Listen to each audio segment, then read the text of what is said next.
All right, so this is the Wrestling and Podcast, and today we're going to talk about wrestling and comebacks. And comebacks, they're an important part of wrestling. I mean, injuries, fake retirements, switching companies, unforeseen circumstances. I mean, wrestlers, they end up coming back eventually. I feel like they all have. And, you know, sometimes the comeback, it's not so great. We give the wrestlers a golf clap.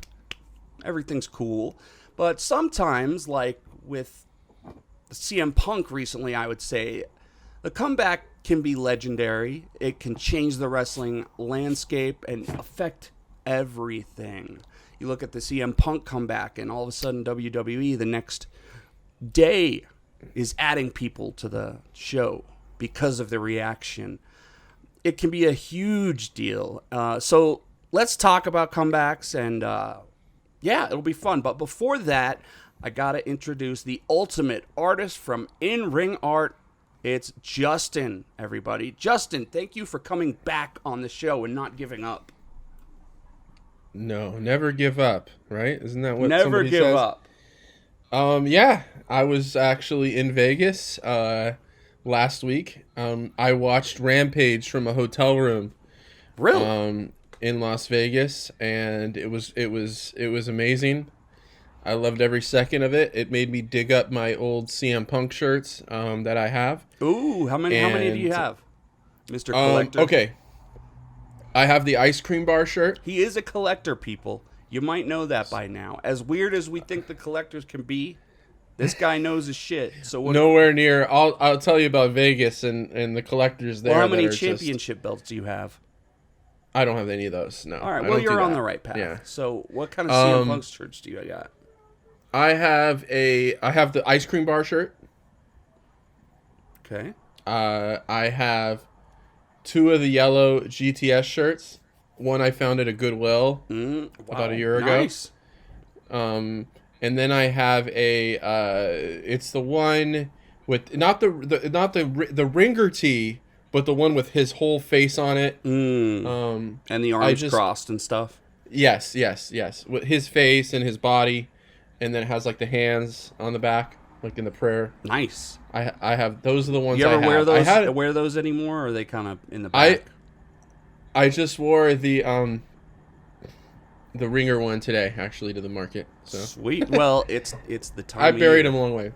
It's the time. Only thing I need now with that whole CM Punk thing is, I want to hear that him and Colt Cabana are cool again, and then I'll be very, very happy with everything. I haven't heard anything, man. I've heard that he was questioned about it, and that he said, I came here to the arena today, and I had no issues with anybody. So, that doesn't mean anything, right? It was. Right. I listened to Voices of Wrestling today. Shout outs to those guys. They were saying that there's really no answer. It was kind of a safe answer, So sure. Unless they turn it into an angle, or what, it doesn't matter if they turn it into an angle or anything, but it'd be nice to know, huh? It would be nice. I think that would really make me feel completely better about the situation. But whatever. And Colt Cabana has no say in the issue, by the way. Just let's make that clear, because he can't go to Tony Khan and say, "Hey, I don't like this." I was listening to the We Watch Wrestling podcast, and they've had Cabana on a few times, and they were just like, "We just hope has a safe work environment and he's okay." That would make it the icing on the cake with everything, but.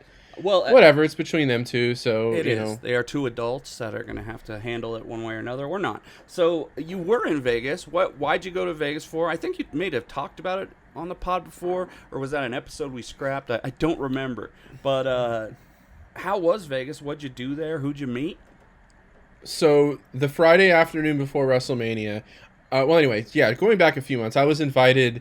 Wrestling for Sale, Ted at Wrestling for Sale. That's his. That's the Instagram. He's just the absolute king of vintage wrestling gear.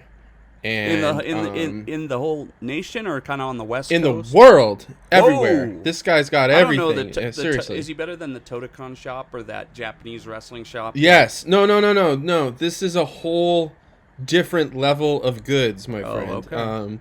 Ted for Wrestling for Sale. Wrestling for Sale. Ted. He doesn't need a shout out from me. Oh, okay. He's one of the big reasons why I'm at. There's a handful of people responsible for kind of where I'm at with this stuff. But Wrestling for Sale Ted's got 32,000 followers, and for example, he has. I mean, the type of stuff he has is just incredible. Like, here's one of the things. He has a WrestleMania 8 shirt. Okay, that's a size XL in like pristine condition. Wow. Like, and just all the stuff he has on there is just absolutely. It's like seeing a museum. Yeah. When you see this stuff. It's super legit. Just goods. take a look. And he he deals with a lot of anyways, creme de la creme of just wrestling vintage goods that the guy has, because I helped him set up and everything, and just looking at some of these shirts, and I mean, it's just like you see your childhood, you see every it's just phenomenal stuff. That's cool. And you see shirts that you never could have bought on the internet. And he invited me to bring some of my drawings and sell them at this event he had at the Palace Station Casino and the sports bar there called the Tailgate. Sweet. And there was just a couple hundred people that came through, and the Cheap Heat podcast with Peter Rosenberg and Stack Guy Greg came through. Nice. They were cool people too, and I sold 18 of my drawings, and it was awesome. Congrats. And basically, I went up on Friday. I left the house at about 10:30, get to Vegas about 3:30. I can't time you though. Oh, my son's You're all good. Don't freak out about it, dude. I'm gonna check my son's teeth right here. Yeah, all this gets taken care of. This is Kenzo. No, we can leave it in there. Okay. Just checking his teeth. So what's up, dude? He said, "What's up?" Hi. So I got to Vegas at about 3:30, and go to mommy for pasta, okay? Okay, go ahead. Checked in my room, and I decided, hey, I'm gonna walk around. This hotel is kind of off the strip, so I think I've been there before. It's one of the station hotels, but there's some stuff around it, and it's probably a pretty nice area. It's fine. I mean, the hotel itself is probably kind of cool. It smelled like cigarettes and all that. I'm like, I'm done with this. I'm not a Vegas guy. Obviously, growing up in LA, I've done my fair share of Vegas, and I'm just not a Vegas guy. Yeah. I don't like gambling. I don't like the fact that it takes me 15 minutes to get out of the hotel because of the casino and all that stuff. No, I understand, dude. I walked out across the street, grabbed some dinner, went back to my room, and I'm just going to get me a tall boy Modelo, and I'm going to watch wrestling. And that's what I did. I woke up really early in the morning to help out Ted, and it started at 9, and we had some people buy some drawings from me right away. It was great. So you said a couple hundred people walked on through, huh? And this is not. I would say this is a special wrestling convention. Now, this is during SummerSlam, so all these people are in town, right? But you think I got a pretty good turnout for being a traveling thing, because no one was there that lived there. Or at least most. No, there was a couple locals that came through that are just Vegas people that like wrestling, but if you talk to Vegas locals, they don't just go to the strip for the heck of it. They usually stay away from it, or they go for a specific purpose, for a show or something like that. But and also there was Violent Miracle. He does a lot of Bruiser Brody shirts and a lot of really cool exclusive designs with like the Vader and the Tasmanian Devil. I did some wheeling dealing. I got him my Brody drawing. He gave me an awesome shirt that I'm really happy about. That is so cool, man. And the Stash Pages EMS guys, they came, and that's I got some Tranquilo shorts. I've had those for a while. I've bought some stuff from Stash Pages too. And it was cool to see all these guys that I follow on Instagram for months, almost a year now, and just to see them right there. It was for me to be in that, and it's so much fun kind of circle. When you've been following I had to so pinch long myself. Stuff, and you can talk to them, and you're like, oh, these guys are even more cool in real life than they are. It was so cool. Shout out to all those guys, and it was. Was just kind of taking it in for a while, and I couldn't believe I was there, and people coming in and selling my buying my drawings, and telling me how they came here. It was so cool. Well, it's exciting, man. And as you get more hype, and as this podcast grows and stuff, hopefully that just gets bigger and bigger. We got a WrestleMania in a couple years in your hometown, so you'll probably be able to sell at multiple venues there. Shit, you could probably put a fucking table in front of your area, in front of the place you live, and just start selling them there. and Yeah, people will well. drive by and get excited. But I did just open an Etsy store there you go. the other day, and I actually sold. I opened an Etsy store 2 days ago, and I sold something the next day. You got to go on Etsy. Redbubble, sell your art there, and get like Redbubble. bootleg. Yeah, you ever use that one? No, I haven't heard of that. I have to check it out. It's an artist service. It's kind of like shady because like you can buy unofficial, unlicensed shit, but like I buy a lot of shirts from there. It's just an artists go there and put their badass artwork up, and then they'll make stickers. I buy all my stickers from Redbubble because I can get like all the crazy Dragon Quest stickers that are not official. That I buy like I bought 3 T-shirts from them, Ocarina Zelda stuff. And so, like, the Zelda stuff, it's just not official. It's cool. I got to send you a care package of some of my stuff. Hell yeah. I'll throw something on my I need to car give you sure. some stickers and So, stuff. Well, anyway, it was a great experience, and it ended about 2, and I was right back to LA. I got back about, I had to stop for gas and stuff, and just to get something to eat. But I was home for the last 3 matches of SummerSlam.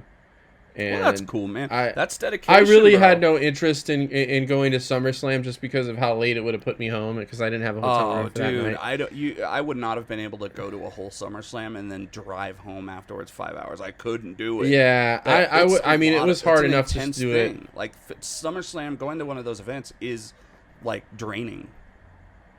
Yeah, so and especially after I was up since 5 a.m. So. I got home and played it safe, and I got to see the last 3 matches, which was pretty entertaining. I enjoyed. I'm sure we'll get into that a little bit more if we want to. But great experience. Well, CM Punk seeing that moment was it was so cool. And yeah, I agree, man. I agree. Well, we'll talk about some of those comebacks. Dude, I gotta say one thing real quick though. I gotta say that John, we're talking about wrestling and collectibles and T-shirts. John Cena's T-shirt at SummerSlam. Do you remember what it looked like?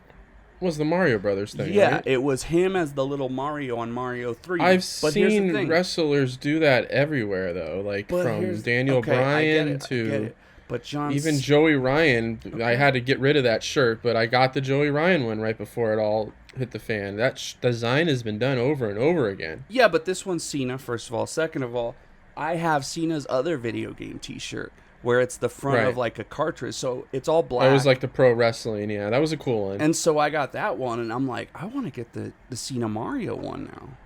Well, you're telling me everyone has it?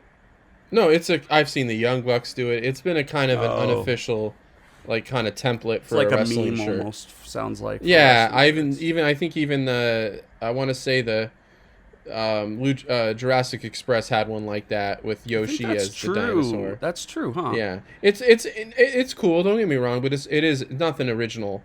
Yeah. I wanted to get the CM Punk Ringer shirt when it comes out. They just have the plain white ones. Those things sold out like crazy. Yeah, the biggest it beat out the Bullet Club shirt basically for the original Bullet Club shirt.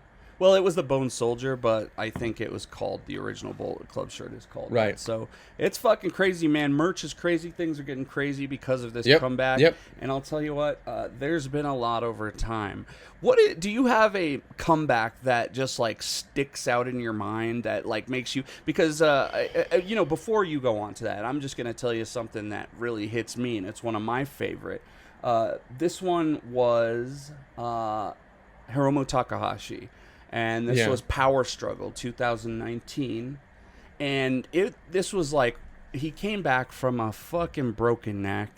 A lot of us were not sure for a long time if the guy would ever wrestle again.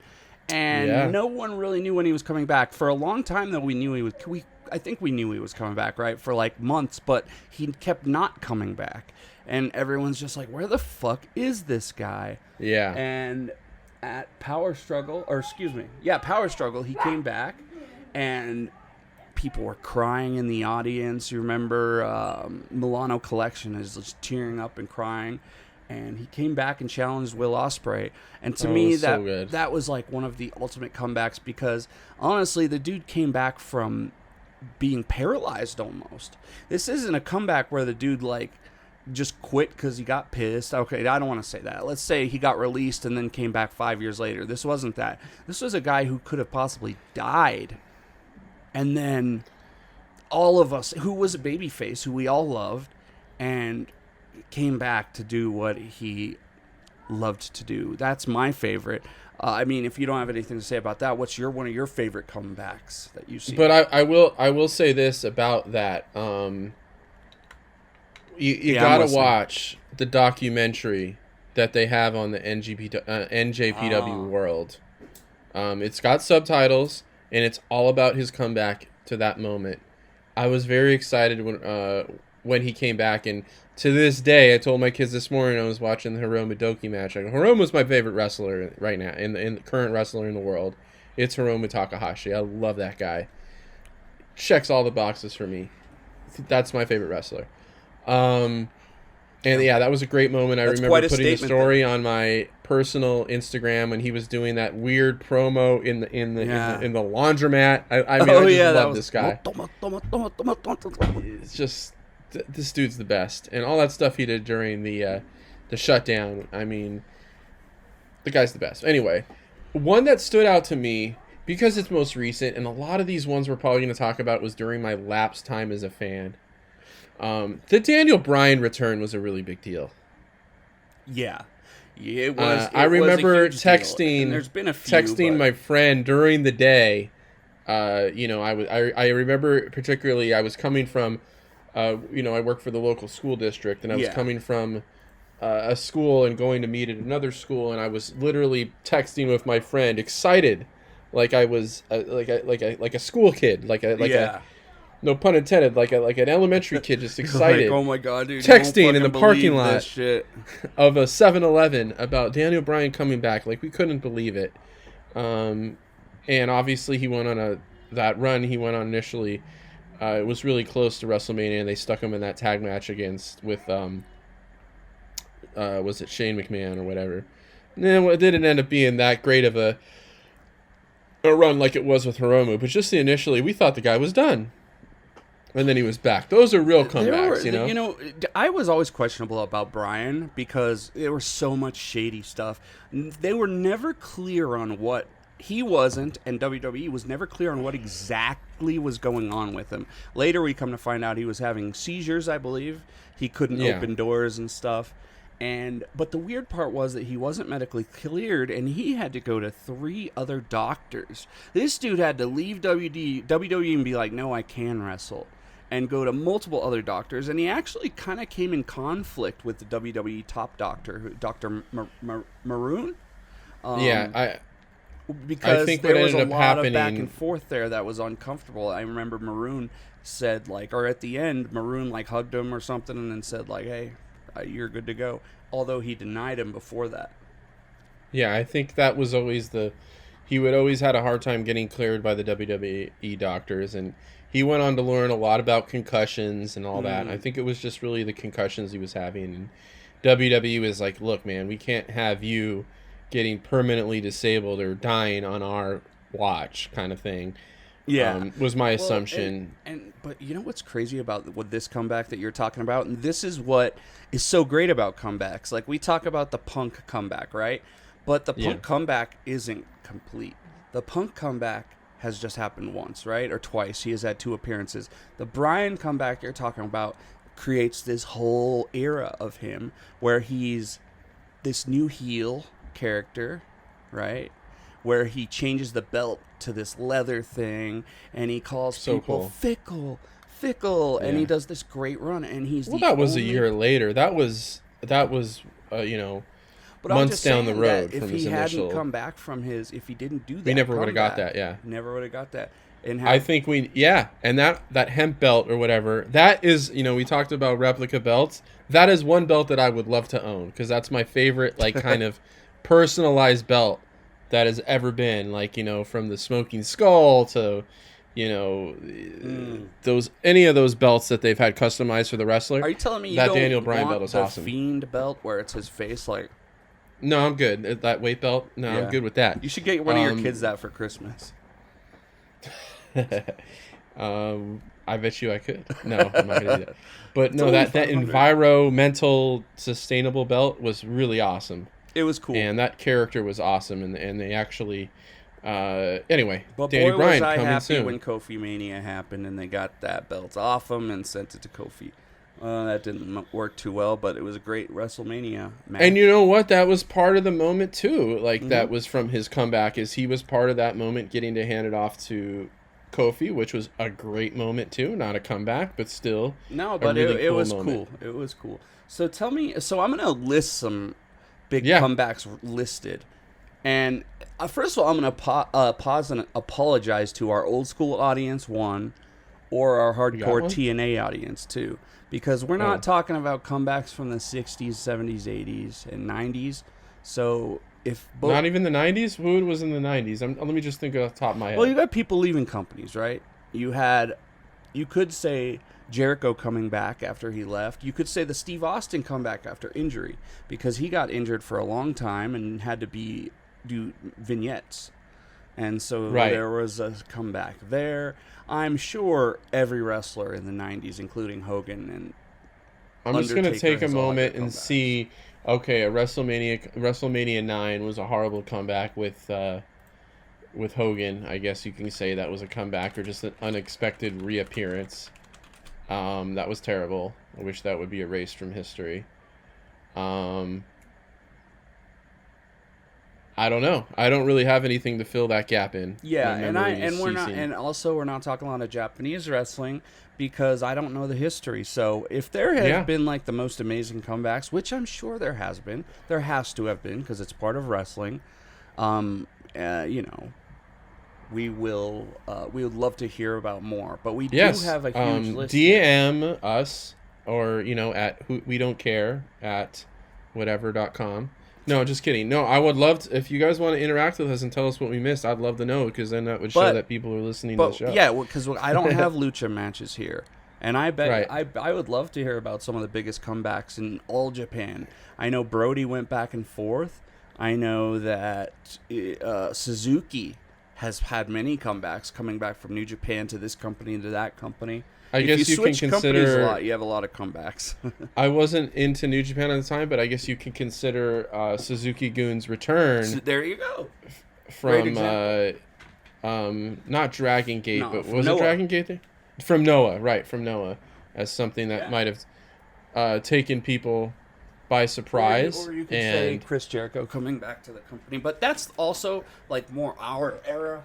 I'm interested to know about like when Fujinami came Right. back to WWE or something like that, which Right, I'm well. sure that shit happened. But so I'm sorry, Okay. we don't know if Bobo Brazil came back to face Pat Patterson in San Francisco in the 70s. We just don't know. right at the Cow The Palace. Cow Palace. Yes. Yeah. So I'll name a couple comebacks. Tell me if you've heard these Go. ones. Destination X, TNA 2006. Scott Steiner returns to TNA. No. I was not into TNA at any time, let alone no offense to the product. There was a few times where in probably 2015 in the summer I was DVRing TNA and watching Yeah, it. I didn't from I time didn't to watch time, it back but- then. Supposedly, this led to a really big run with him, and he was like a main Okay. eventer for a long time in TNA. And so Okay. having this dude from the 90s come back into TNA and kick ass was pretty awesome. I Okay. suppose. Tell me if you heard this one. Oh, this was a great one. This actually was a good one. It's looking like Survivor Series 2016. Goldberg defeats Lesnar in 1 minute. Do you remember this one? I'm not a Goldberg guy, so I could give two shits. I am not a Goldberg guy. I thought it was so terrible. probably- Dude, you know, but I'm not really a Lesnar guy either, so it was just kind of par for the course for me. Didn't dude, move my needle I'm at gonna tell you all. this right now. I watched the whole show on the big screen. I was rating it in my notebook, which I don't use notebooks anymore. I don't think that people should. Anyways, except to save really good matches. But anyways, when this match started, I just turned it off. I just turned the show off. Like, I watched the whole show and when it started, and then I look online and it's like, oh, he beat him in 1 minute something. I was like, don't care. So, are you happy that Bobby Lashley fucked him up? I wish it was a little more like not had to be distracted by his stupid son coming in. As people are calling him but- fucking hook, like I just dollar I just have discount no hook. interest. I mean, listen, Goldberg's in fantastic shape, and it does look like he has a little more of an appreciation from the business, and that was honestly probably one of the better Goldberg matches that he's ever done. Yeah, I just have never been a Goldberg guy. I didn't buy into it. I I kind of don't agree. like I these kind of agree. guys. It looked stupid I compared don't to like WWE stuff.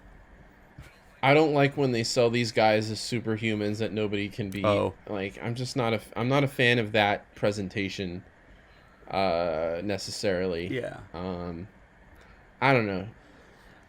I just never was into Goldberg at all. Well, check this one out, okay, man? First of all, Christian is going against Kenny Omega soon, right? And Yeah. I think that it's a match that I actually think it's awesome personally because The first match on Rampage was fantastic. well, I always loved when Okada had his big title reigns. He would go against all these different people, and you knew he was going to beat a lot of them, but still you knew it was going to be a badass match. Well, even a lot of the Omega, Okada matches, you knew Okada was going to win, but still, Yeah. they had you, you know? And he debuted Christian Cage, we're talking about, March 7th, Revolution. And that's when he came back from injury. That was like a, 7-8 year hiatus, right? Yeah, and I think that, no, well, are you talking about Christian? But, no, he was in the Royal Rumble out of nowhere. No, that's Edge. No, I think both of them came in the Royal Rumble this year. Okay. I missed and that. I think Sorry. it was well no Edge came back in the 2020 Royal Rumble, which could be on your list, should be on the list as well, because that was a huge one too. Christian came back in this Royal Rumble in 2021. Yeah, I see that. And he had the moment, and yes, that was a big shock too. That was his big return. I apologize to listeners. I thought it was a little bit later. So that was a big deal, you know? Yeah, that was a big deal. I don't really think he did much with the company after that, and then he just surfaced and signed with with AEW right afterwards, and that's awesome. But no, there was a big moment to see him and Edge together in that Royal Rumble. Do you remember what happened in January 26, 2020 at the Royal Rumble? Yeah, Edge won, right? Edge came back. That was his comeback, right? No, yeah, 2020, yeah. That I don't think he won that Royal Rumble. He won this year's. But that was a big one, huge. huh? One of the biggest ones we can talk about here, probably. Absolutely. I mean, that guy was out of it for like 11 years, and just to he see did that a Daniel expression Bryan on his thing. He's face, like, I can't wrestle ever again.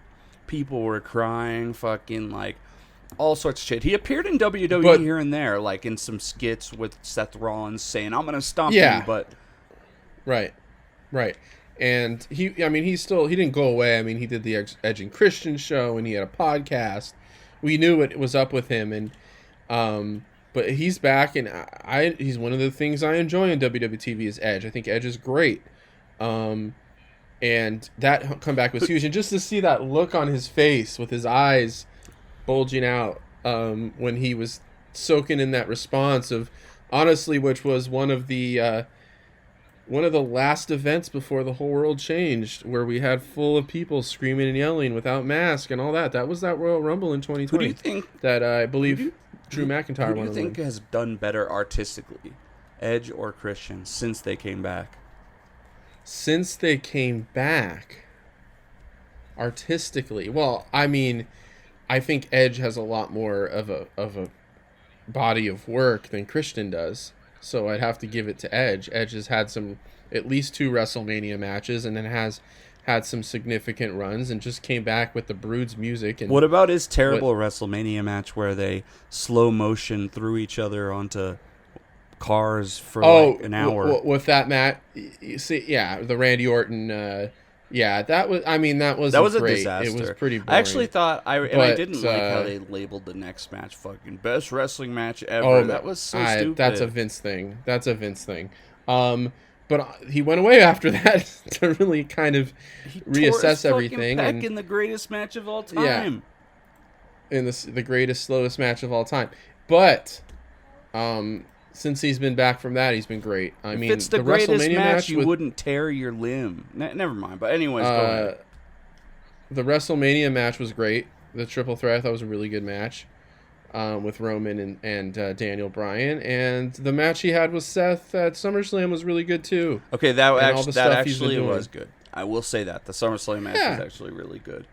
And Edge has had some great moments over the years. So I would have to say, I mean, I can't really, other than Christian's match against Kenny Omega, which arguably was better than any of the matches Edge has done since he's been back. But just Edge just has a lot more of a body of work since returning than Christian does, because he was still he took a few months after, I think and then I he agree with you, man. Like, honestly, I was thinking Yeah. about it a lot, and I guess it kind of clearly makes sense. He's been put in a bigger situation.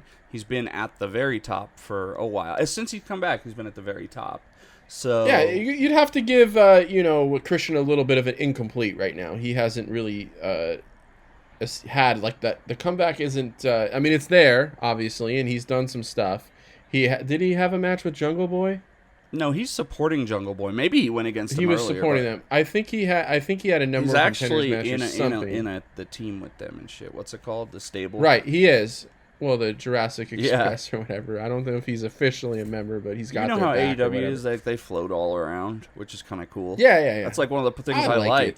Like girls and guys exist together. You know how in WWE Oh, you it's never great. see Randy Orton pass by fucking Tamina and just talk? Like they exist Right. in different worlds. You know what I'm saying?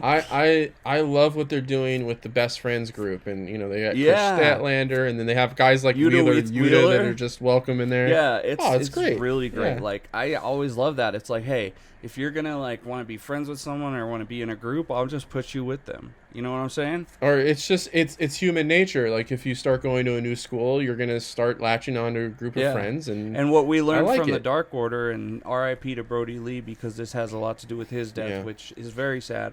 The Dark Order went from being this small-time group to a major player in the whole fucking AEW. Like, the Dark Order is Yeah. now a serious group. So, it's... Yeah, and they went through that kind of comedy stage after a while, especially if you watched Being Elite on a weekly basis with just some outstanding stuff. And they made John Silver a big star without, well, I wouldn't And say I big can't star, wait but to see more of the him, dude. standout. I'm still waiting for Yeah, him me too. to...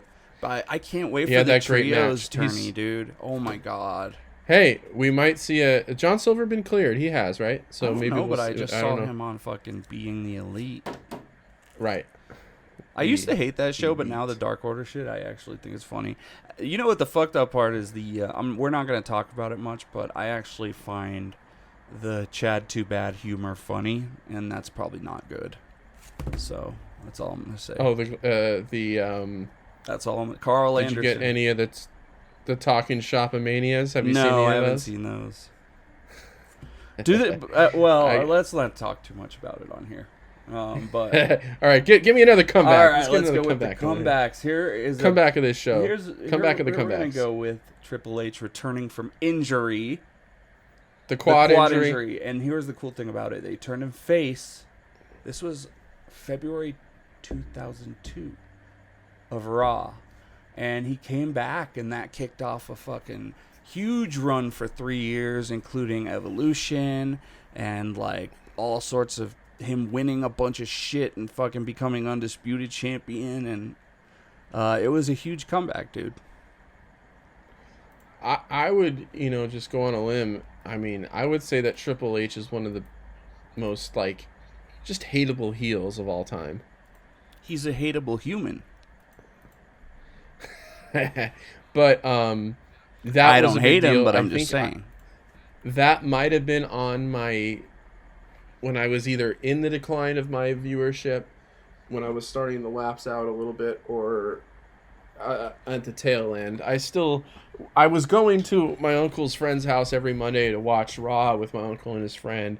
I don't know, around that time, I don't know if I was still doing it, but I kind of vaguely remember that being a really big deal. I don't remember it at all, and, man. I being a read surprise. about it and I saw it. Seems very interesting. I was out of the product by then, but I've heard that, I was either out of it or on the way out of it at the time. Of course we knew who No they were. offense to and the shit. product, but yeah. It was just more like I said. Other I was things working happen. nights. We didn't have DVR. and I was just busy with school, and Well, I let's think I probably take had a a few talks girlfriend at the about time. So comebacks that happened while you were out of the product, and I was, and I'll yeah, comment on this next one, okay? yeah. So this is April 1st, 2002, and this is Eddie Guerrero coming back to WWE. So Eddie had a drug problem, and he obviously was in WCW, and then came in with others into WWE, and it Yeah, was a sure. big I remember that. splash, and a lot of these people went on to do big things. Um, They were called the. Why is it slipping my mind right the now? Outsiders or some shit. No, the, No. I don't remember, dude, at all. I did People not are watch it. people are like, there was a. Well, I don't look know again. the No, here's a, it's at the let's. tip I'm of just my gonna tongue. say this, dude. Most shows are like that. They don't like being corrected. For us, we love being corrected. So just send us the name of shit if we don't know it. And It let tells us us know. you're listening. I'm just saying, just do that. So, but he came back after getting his demons kind of in check, supposedly. I don't know the full story. And he came back and he wrestled in New Japan for a few years. He wrestled in the Indies for a few years, and then went straight back to WWE and had a big career until his death. The Radicals, by the way. The So Radicals. just to fill that in there. Yeah, that's what it was. Little bit later, we had a huge comeback. This is one of the biggest comebacks we'll talk about on here because of its history. Shawn Michaels, injured in the late 90s, comes back in 2002. And do you know how he came back? Well, I know he had the little Dutch boy haircut and these disgusting brown tights. I know he had a little run in '98 where he came back as the commissioner but wasn't wrestling. And I will say before you talk about this, he went on to have two of the biggest matches in WrestleMania history with The Undertaker, or best. He retired Ric Flair. And that's one thing I know we talk about my friend Aaron a lot. And Shout one outs of the to things Aaron. I kind of tell him that I'm really sad we missed. Even though, Bret Hart's my favorite wrestler of all Shout time. out to but Aaron. I always like Shawn. I love Shawn Michaels too. Not as much as Bret, but I love me some Shawn Michaels. One of the regrets I get about being a lapsed fan from that time is we missed Shawn Michaels' second act. Yeah. And that's one of the things I kind of regret about it. Yeah, I kind of agree with that. I missed all that stuff. I've seen him since then. Not all of it was great. We have Shawn Michaels versus Hulk Hogan at SummerSlam. So, but stuff Right. happened. Stuff happened. He definitely did have a great second act of his career. But, again, I can't comment on it too much, man. I didn't watch any of it. And, I've gone back and seen those matches. They're great, but I wasn't there week by week to capture In the moment, right. This is just a fun comeback here. You ready? Yeah. February 27th, 2013, Royal Rumble. Goldust. His fifth and most memorable, or his most successful return to WWE. He had made 5 returns in the past and never made anything out of them. Finally, he comes back, hits up with his brother, starts a tag team, and he gets a championship run. That's not too bad, huh? I mean, and I think at that point, or at least during that second run, or that Fifth 15th run, or whatever it was, he got into probably the best shape of his career. Which he's staying at, I believe. And he's still doing he's it. still out there. He's still doing it. And, I kind of would say that he might be one of the most underappreciated talents, in the history of the sport. I agree, and I was thinking about this. He gets out, whoever, Vince McMahon or him, well, it has to be Vince because he's the main boss, says, you're going to team with your brother, and they put him together. And does this help make what AEW has become, considering that Dustin is now a big part of AEW? Do you think that this could have helped them cement that? Well, I think if this was the thing that maybe drew Cody and Dustin closer as brothers and strengthened their relationship or Well, it whatever. had to, Like, because I they don't got know to a lot work about together. their. Yeah, so if that's something that did that, then perhaps. I still think we're not talking about AEW if it wasn't for. It's like if they never um, teamed, AEW never would have happened. No, I was more no, I commenting on mean, Dustin getting into AEW and oh, for sure. I mean, I would have to say for sure without knowing the painting his history of their face and all that relationship. shit. But well, AEW is what we have to credit AEW is Gaijin talent from New Japan. True. Yes, that is the thing. Wanting to come home or whatever. I don't know. Tony Khan. And Tony, of course. But I mean, it all starts with that hot Gaijin talent from New Japan wanting to do something a little different. I think so. So you talk about that hot Gaijin talent from New Japan. Let's talk about the Bullet Club leader from New Japan and his debut in the Royal Rumble. Do you remember this? Come back? I think AJ Styles? he can't. Okay. I thought about this. He didn't come back to WWE. He'd never been there. Debut. Right? That's it. Is that a big debut? Okay. You know what? Let's cancel. We're making an amendment. We're making an amendment. Let's cancel this one, and we'll save that one for wrestling and debuts. Okay. You guys will not hear about AJ Styles. Okay. Wrestling and debuts. Let me just say this: even though AJ Styles, this debut was one of the best ever, you're not going to hear us talk about it tonight. Moving on. Okay. How about this? This is a big one. Really big one. It helped. I'll just say it. It was February 5th, 2019. Raw. Roman Reigns comes back from leukemia. Yep. I think that was a really good one. That was just like everyone took a sigh, even though we weren't necessarily sure. But we're just like, no one wants to see any wrestler deal with something like this, or a person in general. So now that this generally beloved kind of wrestler is going through this, it was just really terrible. So for him to come back and say, I can wrestle again, I think everyone was excited about that. It was really funny how they worked that out too, because I always thought, I thought Roman was, I mean, obviously he's doing the best work of his career right now with this Paul Heyman stuff and the what are they calling him? The tribal chief and all that stuff. It's tremendous, and he is one of the best wrestlers in the world. I know, And let's just tie in his other return into this talk, okay? That was the 23rd of August, 2020, SummerSlam. That's when he came back after COVID and stuff and became heel. So he's got two big returns, and the whole story here has been really good. The returns have helped him. His comebacks have made his character. I mean, if you do you think? I mean, him doing the heel change. Well, look, here's the thing with Roman that, like, I think the whole downslide with him and the booing and all that stuff, it really all stemmed from him not being Daniel Bryan in the 2015 Royal Rumble.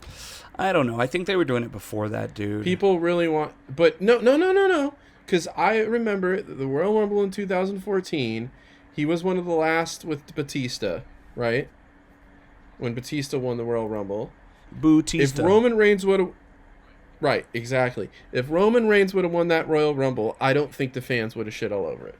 There's no way they would have. They would have been happy with that, because Roman was pretty hot with the Shield and all that stuff at that time. I just think... it wasn't necessarily like, we don't like this Roman guy. It was like, he's not Daniel Bryan. That's who we want to win. Yeah. And that's what affected Roman's and I think initial run as a babyface. That's what people said, is that he was quote-unquote stuffed down their throats. Back in the day, that's just what people said. Because it's like they weren't giving the fans what they wanted. Unlike, I guess, what you would say any good wrestling promotion would do, except New Japan when they have fucking Evil win. But that's a whole different story. But usually... that never happened, by the way.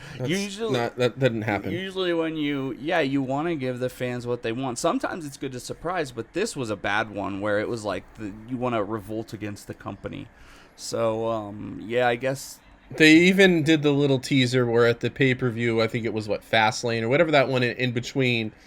They do that. I remember that. It was like Speed Bump. And they gave you that match. WWE Speed Bump, Balls of Fire. WWE Yield Sign or whatever. That one, they gave you that match. Like, they just teased you and all that. And plus, when he came back from leukemia, you know what? It was like, oh, you want to make him a babyface? Let's do it right now. We're set for life with merch and everything. And then they turned him heel. Obviously, I thought the pairing with Paul Heyman probably should have happened 2 or 3 years ago. And let's not... WWE is like, light from something that's 2 light years away. What you're looking at in the sky is from 2 years ago, and that's kind of how they present their product with things. True. And they're always a little bit late on things, it seems like. I think they were late on the fact that they had Dean Ambrose do a promo about like Roman Reigns going to God or something like that. So that was not cool.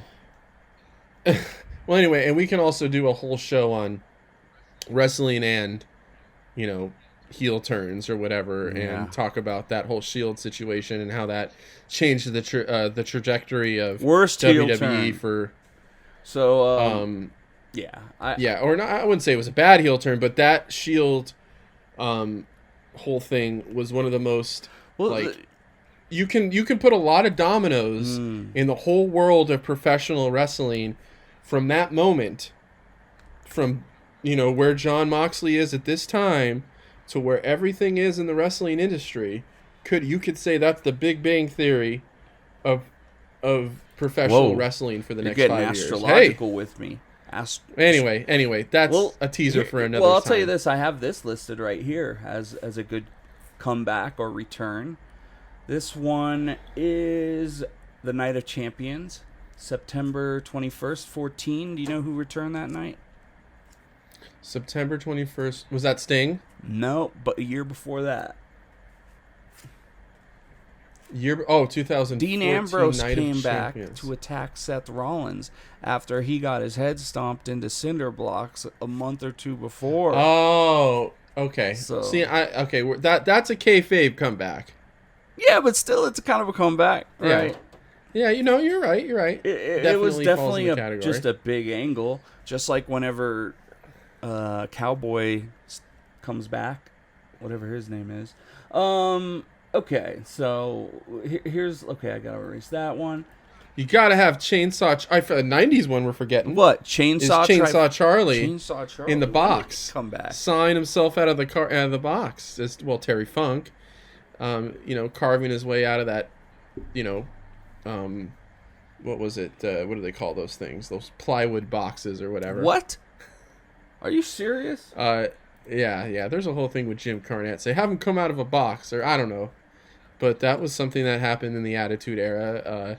Chainsaw Charlie and Cactus Jack against the New Age Outlaws little run. That actually sounds very interesting. It's almost hard to imagine. I'm hearing the words you're saying, but my mind isn't putting the picture together. It's that explains the whole Attitude Era right there. So how about this one, man? Okay, this was the Royal Rumble 2008. Do you remember this, or have you looked back on it? Because this was a big one. This was Cena's return from injury. Okay. Was that at Madison Square Garden? Yeah, and it was he won the Royal Rumble. And I definitely remember that one. He kind of scared Triple H kind of. Right. And it was just like such a huge... He healed like way faster than he was supposed to, and it was a legit injury. Cena does that, yeah. So, and then all of a sudden, like, you're just like... It'd be like seeing Hiromu 4 months after he fucking broke his neck, and he's just back wrestling. You're like, what the fuck? So yeah, Cena tends to do that. Yeah, that was a big one. I think I have that trait, bro, considering my hand is just perfectly normal. After fucking blasting it, like, with a huge fucking gaping scar and shit. Let me see. Is that better now? That's my hand. It's like nothing. Look at you. Like it never happened. I think I need to go into wrestling, bro. All right, this was a fun one too. It was fun for me because the New Day came out dressed as Final Fantasy characters, which I thought was funny at the time. Since then, it's kind of gotten old, but they brought back the Hardy Boys into WWE. Right. And I guess you can say at the time that was arguably one of the biggest, pops, as they call it, in WrestleMania history. Well, it was a big one, and was this when they kind of tried to make broken Matt Hardy into woken Matt Hardy? They didn't do that until a little bit down the road Okay. with that run. They came back in the Jinko jeans and tight raver kind of gimmick. I'm gonna right away. How about he turns into smoking Matt Hardy and just does drugs on the stage? All right, please don't do that. No, that would probably be Jeff. But That's a very good point, man. Sorry, in poor taste. I apologize. No, but it's true but sad. Hopefully Jeff's on the up and up. That's what we like hearing. No, Jeff's doing great stuff right now. From what I've seen with the face paint and the eyelids. Hopefully he's doing a little better than Uso. Is it Jimmy Uso? Oh man, one of the Usos with the DUIs. I think right? it's Jimmy. I think the one that's married it's Jimmy, dude. The one that's married to Naomi, I believe. Yeah. I think it's Jimmy Uso, and I'm sad. I'll feel bad. So how about this one? This is probably the biggest comeback of the modern, like whatever PG era or whatever that we could talk about, and this was in April 21, 2012. It was a Raw, and people were chanting his name before he came out. He came out during a John Cena promo. Who are we talking about? CM Punk? No, CM Punk. No. It's Brock Lesnar. Another Heyman guy. So the Brock Lesnar one was huge. He had done MMA and won the MMA heavyweight belt since he left. And he just did another one last week. Yeah, did another debut recently. What do you think about his haircut? People are saying good and bad things. Actually, no, people are saying only good things. I will preface this by saying I'm not really a Brock guy. Never really have been. What do you mean by that? You don't respect him? No, of course I do. I mean, I'm just, like I said earlier, I'm not really... He doesn't move the needle maybe for you. Maybe we said it before. I'm not one of the... I don't like those, here's the unbeatable force kind of, Andre the Giant, yeah, because he had obvious, he was beatable because he was slow and, the obvious flaws, but... just like the Goldberg, I don't like the guys built up as these unbeatable you watch guys Andre that the don't have Giant a in New personality. Japan, he was not unbeatable. I'm gonna say that right now. But anyway, just to say, but I do obviously I understand the attraction that Lesnar has, and his athletic ability is pretty crazy to see some of the stuff he does. But I'm just not. And he is a huge money draw. He is a huge money draw. There's no doubt about it. If I'm WWE, I try and get him. Obviously, I like the hair. I like Brock with the beard too. Look at me. I got a beard and I have no hair, but that's not my choice. But well, you could get implants. I could get implants. Yeah, isn't that thousands of dollars? Yeah, it was. I thought it was like $10,000 or something. Yeah, I don't know. It's like $1 a follicle or something like that. Jesus. So probably. Well, with everything going up. I don't know. I haven't looked into it or anything. Well, anyways, I kind of, the ponytail and the beard, cool. I like a good the beard with Brock, and whatever. But obviously it's a big deal when he comes back, and now they're gonna put him with Roman. I just never buy Brock as a babyface. Yeah. I don't either. Kind of like I don't buy Charlotte as a babyface. They're just really bad at that role. Yeah, and Charlotte's great too, obviously, but they're just better heels. Certain wrestlers they're assholes in real life, and they can't not be an asshole even on screen. I would have liked to see Brock against Bobby Lashley, maybe, or that would have been nice, a little bit better of a matchup. Yeah. Well, I guess it is kind of WWE is kind of stupid because they're like, all right, well, we got these two unbeatable forces meeting, and now who's gonna win? It's like, well, either one that wins becomes the next unbeatable force, and then now we have another unbeatable force that has to come in. It just doesn't seem realistic. Well, it does. It's Rock, but then Cena. It is realistic, but it's just like it puts you in a what do you can't Because all the what do you unbeatable do with forces, Roman but and here's the Brock? thing: all the unbeatable forces are not going to travel full time to every show. Yeah, That's the big right. issue, bro. That's the always the issue I had is Brock was the champion and he wouldn't show up for 6 months. That's everyone because I don't Cena's like not that. going to do Yeah. that. The Rock's not going to do that. Brock's not going to do that. Only Roman. So they have to turn. They have to make some stars, bro. But that's a whole nother talk. But That's it's a whole sad. other conversation. It's sad how little fucking. All right. Yeah, Brock 2 big moving returns on. at least. So at least there's a person I think is the comeback king. Who is there someone that the comeback king? Could you think of anyone who has repeatedly come back, reinvented himself, and just done like all sorts of different things, jumping around? Well, I know if you were talking about reinvention, I would have to go with Chris Jericho. And that's the answer. I mean, we talk about Yeah. WWE alone. The dude has come back multiple times and reinvented himself every time and had big feuds constantly throughout the years. He's And a we're not mid-carder, talking as a about- top carder. Main eventer, yeah. We're not talking about big changes where he goes from being the natural Dustin Rhodes to Goldust. We're talking about like subtle changes where it's always still Chris Jericho, but it's the Monday Night Jericho. It's the Man of 1004 Moves Jericho. It's the list Jericho. It's the list. Jericho with the scarves. It's the Painmaker. It's the Painmaker. And you know what? But it's always Chris Jericho. Jericho understands how important comebacks are. He knows that we have a memory, and he respects the crowd. That's why he has the Painmaker gimmick. He's bringing this back. He is having a comeback with his character because he knows we want to see it later.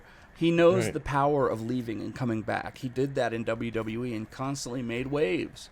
And then, obviously, he debuted in AEW, and you know he came back to New Japan multiple times too. So Yeah. I mean, and he came with the Painmaker and the whole like Clockwork Orange kind of get up and stuff so like this guy that. knows what the power of time means, and maybe that's what comebacks are, the power of time.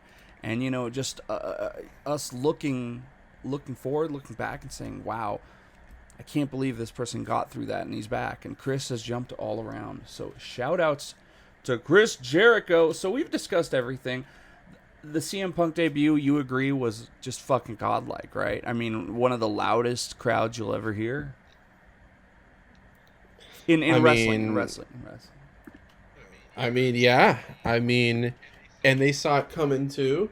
And, you know, I'll say the one thing about Tony Khan and AEW, they just, let's do it right now. Mm. And they did it right away when the fans were yelling, even though we all kind of knew it was coming.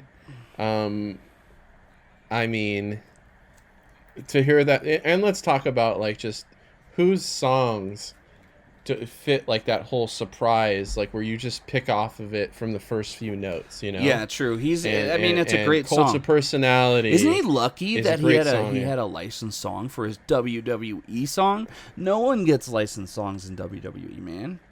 Well, that song existed. Well, you know, I mean, that was a No, but they could have pop agreed culture not to hit buy of his the song. early '90s. They could have agreed to I- give him a song, but they bought the song Well, for him. Listen, we know Tony Khan is not shy about buying songs for people. No, Jungle Boy, Moxley. but my yeah. point is in WWE, most people, no one gets songs like that off Oh, of the charts. yeah. So he did, and so he gets to keep using his song all these years later. Do you think Daniel Bryan? Now he has a classical song as his thing to, you know, his like classical Well, yeah. music kind of. Flight of the Valkyrie So or whatever. I guess they'll just redo that one, huh? I'm very interested to And see. unless he does his old American Dragon music. I've never heard that, but I wonder if everyone will pop when that hits the first few No. notes. Like Yeah. 100 We'll see what they do people with in his. the fucking auditorium are gonna be like, "I remember this shit back in '06." Yeah, see, that's where you can't just hit the music. He might just have to pop in the ring. Or attack you know, someone and then after. pull the hood off. But we want him Something to like be that. a babyface. We don't want to see Daniel Bryan come He will in, you know. be. No matter what he does, he will be. I'll so. tell you, though, we talk about all these comebacks. The comebacks will always happen in wrestling throughout the history. Wrestling is very simple. It's a very simple thing in general.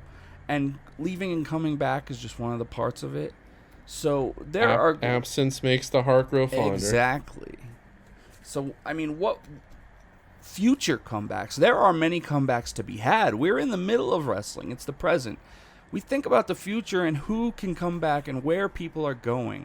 So for me, I do consider Adam Cole joining AEW a comeback because he was part of the Elite group for quite a while. Part of the, like, being in the Elite. Yeah, I mean, that'll be a big one. I mean, that would be more in the debut category because I don't think it's going to be with any WWE affiliated product. Well, I guess what I mean is being back to that group because he was with that group. All right. Right, coming back to that, yeah. That would be big. I mean, you always got The Rock as being always, a comeback. Right? The Rock can always come back. I guess Cena again. I guess. Here's another one. Check. You guys have guys like Bray Wyatt, too, that can make a comeback somewhere. Check this out. What do you think of this one? Kairi Hojo returns to Stardom. I would love to. It's probably awesome, and I would love to check it out, but I don't have enough of a knowledge. I got to plead the fifth on that one. You know who Kairi is, though? I've heard the name. Kairi Sane? I know. Oh, Kairi Sane. Yeah. Kairi Sane returns to Stardom. Don't you think that'd be cool? Has that not happened yet? No. Is she not? What is she doing? She's a right representative for WWE in Japan. Oh, really? Yeah. Because I know that she went back home because she had a fiance or something. I did see her posting with some WWE stuff. Yeah, so I don't know how long her contract goes for, but then after that, she can return to Stardom. So maybe she doesn't want to, though. If you're working in the office for WWE and you're making big cash, why would you go back to wrestling in a way? Well, especially if I don't imagine she has too busy of a job right now. I know, she just takes pictures and talks to people here and there. So what do you think about this comeback? This will be the last comeback we talk of the night, unless you want to bring something else up. But Kenny Omega returning to New Japan Pro Wrestling. Wow, seems pretty inevitable at this point, doesn't it? I think so. Before the pandemic, he went back to DDT, and the Ibushi Kenny story is still ongoing. You know what? I think we kind of are leaving out maybe Bret Hart coming back to wrestle with WWF.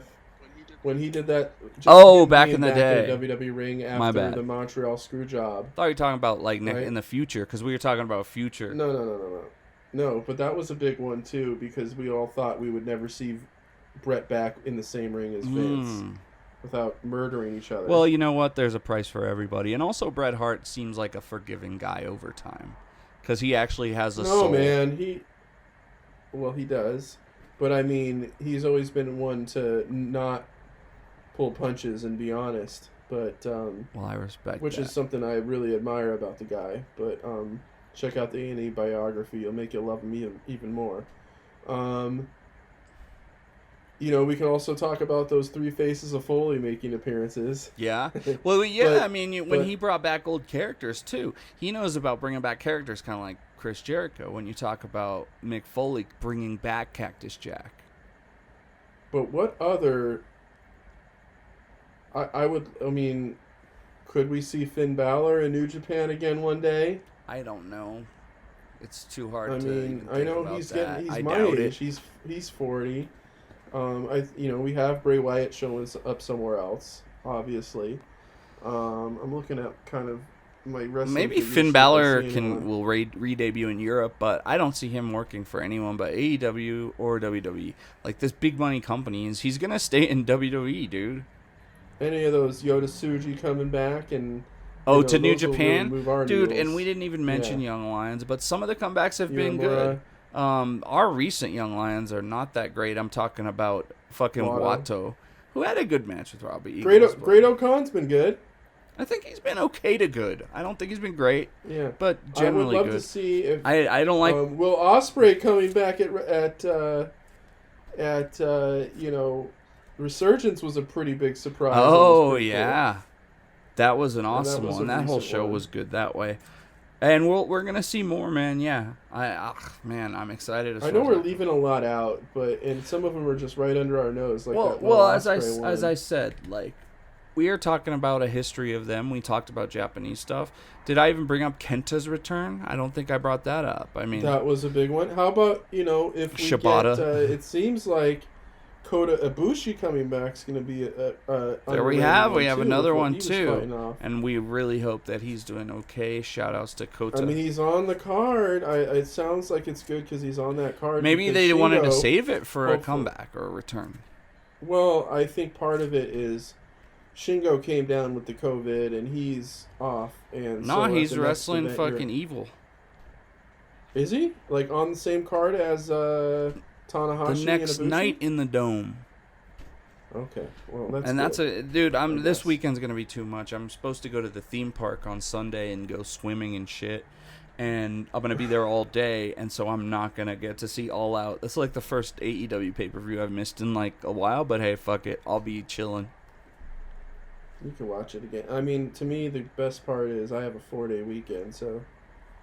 I got a 3-day. Friday I got a and 3. off. That's why I'm going on Sunday because I got a 3-day weekend. So I'm just gonna fucking go hit up the roller coaster, chill in the beach and shit. Well, it's a fake beach. I'm in Colorado. Do all that shit and then sleep in the next day. So I think it'll be fun, man. What is the theme park? around you Elitch guys? is. It's just our Denver. It's the big theme park in Denver. I'll just say that. It's right downtown, and it's like huge roller coasters and fucking. It's a big one, but it's nothing compared to like Magic Mountain or Disneyland. It's probably bigger than Disneyland, but Disneyland has like is more iconic. So anyway, Okay. there you go. Well, man, we talked about all the comebacks. There's been some crazy ones, and we have some more to see. But it's been fun exploring the history of this with you, man. And I'm looking forward to talking about more stuff with you later. We got a lot of episodes on the back burner that we are trying to complete in the future. And we'd love to hear from all our fans. In-Ring Art at In-Ring Art, Justin, and I am John Ensman. Anything else to say, Justin? I think we summed it up, and now it'll be our turn to have a comeback in a week or two. I totally agree. Y'all have a great night. Peace out. And yes, peace and love.